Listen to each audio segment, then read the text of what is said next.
That's English journalism last year. Alright everyone, so I am here with my beloved teacher or lecturer. So before she leaves Manado, Sponsor. Have you heard It's of like an endorsement. UC 1000? Wow, it's so delicious. I haven't even had it yet. That's right. alright. So before we talk a lot about your day to live, I'm going to ask about your first impression Of when Manado. you were Where? when you were coming here as a native speaker. Okay.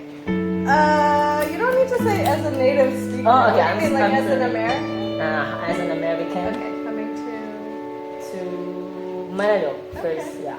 What's my impression? Yeah. Of what? Of Manado? Of of the people and of the view of Manado. Okay, well, I was pleasantly surprised because I had my first week in Indonesia in Jakarta, and I really don't like air pollution, and I don't like crowds. So I was like, thank God, Manado is not like that when I came. So I was very happy. You can see the ocean everywhere, and the people are really nice in Indonesia. Everyone like has really nice smiles, and they're very friendly. So it's good. Other specific things? You should ask me follow-up questions. Alright, yeah. And for next question, No, you can ask me follow-up questions about what I said if you want to know more Yeah, like, about it. yeah, about what was the first word that you heard from the Manadonese? It's like Okay, wait, no, I have a better story. The first day, my first whole day, okay, I landed, and then the next day I needed to go to Telkomsel to get a SIM card, right? And then when I was there, I was talking with this guy, like the English-speaking guy. So they gave me Kartu Halo, which is more expensive, which was very annoying for me later. But the first Indonesian word that I learned in Indonesia was merantau, because Marantau. yeah, because he was asking like, oh, why are you here? I was like, oh, I'm teaching English here, and I taught in like Japan and China and then New York City and then down here. And he was like, oh, you're like merantau or whatever. So I was like, yeah, that's my first Indonesian word, and first Manadonese word, tinutuan. Tinutuan. Usually, okay, when I first came here, and then at the beginning, I don't know what they're saying, but I just say iya, iya, iya. And then, when they pick me up, and then they say like, oh, dari mana bu? And then I'm like, oh, dari Amerika. Oh, jauh sekali. Oh, yeah. I'm like, oh, blah blah blah, like asking about work or something. No, usually they're like, oh, kuliah di sini or something like that. And I'm like, no, kita aja di sini. Jurusan. Alright. That kind of thing. I think that you know a lot of bahasa. No, I mean, I just know these specific conversations, right? Yeah. Because, like, we have the same conversation 20 times. And then I start to know my bahasa is getting better because then they start asking me, like, that took like 6 months, right? Or something. So I had that conversation like every single day because of Gojek. And then later it's like, then I just learned the specific phrases to say, right? So you just kind of learn the survival things, and if I want to order, try to order or whatever. Alright, let's move to another. Okay. Okay. And we will talk about this faculty. How was your first impression in this faculty, especially in the another lecturers or for the students or for the people near the faculty? Yeah, I mean, the faculty was very welcoming to me, and I think they appreciate having me as part of the faculty and that I can help teach some of the classes. I think the main things that were unexpected for me are like some of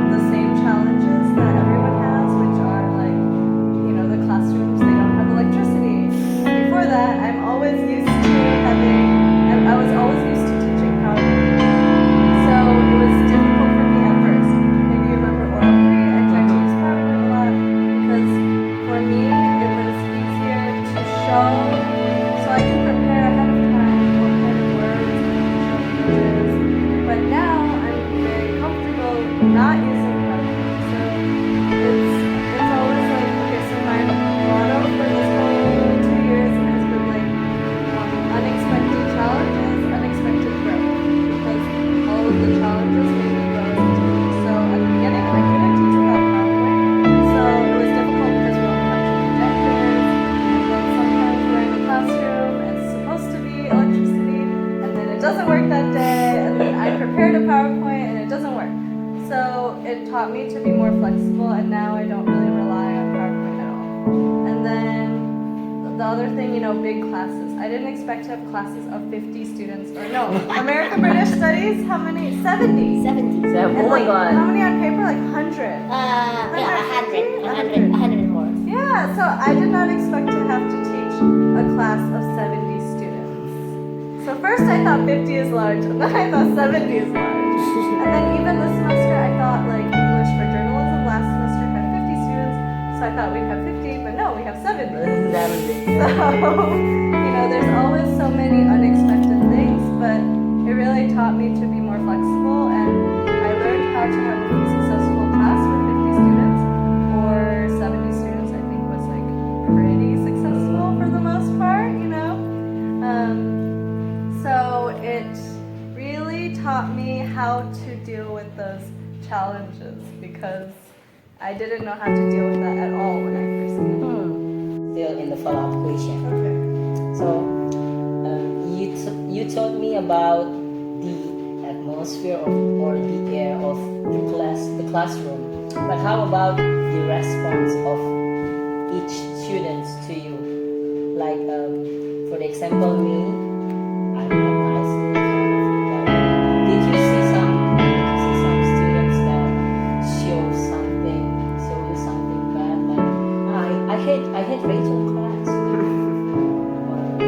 Did you see, or you feel it, or you ever felt it? Usually I just have to explain that one, I'm not a student, because only my students know I'm not a student, or else A reflection on the mirror. or else stop it. I'm sorry. I'm very easily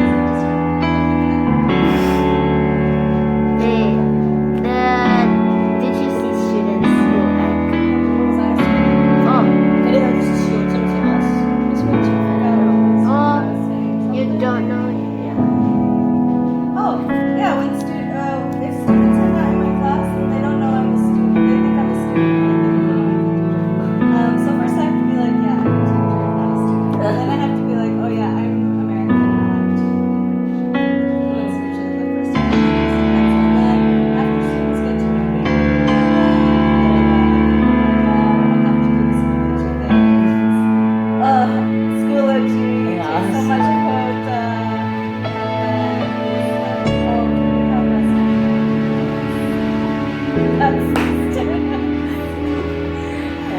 but I think that for me, learning is fun. It should be fun. But it should It's be fun. hard. But it should be hard work too, because you can't learn something unless you put a lot of time into it. So when I think back about the teachers that I had in high school, the easy classes, I spent time in the class, it doesn't mean anything. But the classes that I really had to work a lot for, and I like learned something from it, then I remember those classes from.